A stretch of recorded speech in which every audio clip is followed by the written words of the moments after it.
Hey YouTube, Joy Green 1990 here to discuss my review of the She-Hulk episode 2. Starts off with essentially Jen at the bar. She's drinking and she turns back into she's in She-Hulk when she turns back into regular Jen where she's drunk. Turns back because her boss is there and he essentially tells her, "Hey, I'm happy you saved the people, but you're fired." And so I like they kind of have this dynamic because it's we're happy you saved the people, but because you're publicity stunt because you're the Hulk. We can't really have a superpowered person working for us. And the case she had against Simon Blonsky is thrown out the window because literally the fact that people who she saved were biased towards her because she saved her. Interesting, not wrong, probably, but I can understand where Jen would be very upset.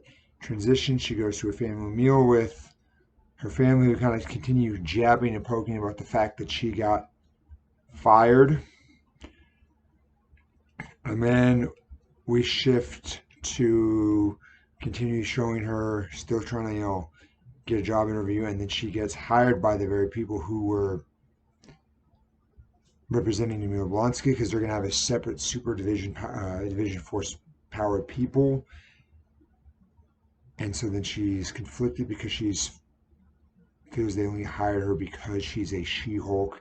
They want her She-Hulk all the time. I thought the boss was a little dumb. I thought, yeah, it's a good idea. I get it. But the whole kind of thing with it was like, this seems rushed and it seems a little too more for just a little common humor, making kind of the guy seem dumb. I did like when she was going through, she was kind of talking back and she was talking more to the camera of what's going on. I thought that was cool. I like that we kind of feel more, hear what's more going on in her head. Transitions to, she's on the couch. Later, she calls Bruce. She didn't talk. She literally just calls with, "Hey, this is what I'm feeling," or so actually she transitions. She goes to meet Emil, and I like that it was the actor who's actually from the Ed Norton, and they still kind of had all that stuff canon and in the same universe. I thought that was cool. I do like the fact that he's not transformed, so it means he can go back and forth, and we know from Doctor Strange that he can. That he was fighting in the ring Undercolored Ground Fight Club, and they actually show that at the end, so that to me was cool. So then we transition to Jen at home on the couch. Calls Bruce Lou, just say, "Hey, I'm going to accept the job." Neil has a ton of points, and I like this conversation. Bruce is like, because she's like, "Are you mad?" It's like, I don't remember the whole thing. It's like I'm a completely different person, mind and body. And he is, because it was a completely different actor, not Mark Ruffalo, playing the Hulk. And within that, we see he's on a spaceship. There's rumors he's going back to the car, and I think that'd be cool, but I'd like to see then other versions of the Hulk pop out if that's what's going on. World War Hulk, where Sakaar takes place, is one of the best storylines that I've read in recent years for the Hulk. I love it. I thought it was amazing. I like everything that's tied with it. A few of the other versions I liked was when he takes over California essentially after the villains have taken over kind of the world, and he defeats the Abomination, actually becomes king of that part. So I thought the World War Hulk story is really cool, and so I'm excited to see where they go with this. So it's not just She-Hulk story; it's also the Hulk. And so with that too, Jen gets her title of She-Hulk.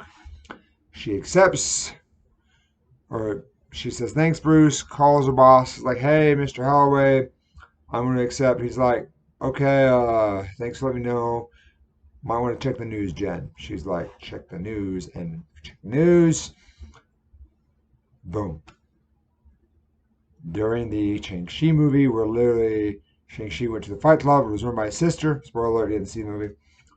We literally see Abomination fighting Wong, and Wong was the one who opened the portal and let him come back and forth. And so that gets essentially released on TV, and it's like, Abomination has been caught fighting underground Fight Club. She's like, crap.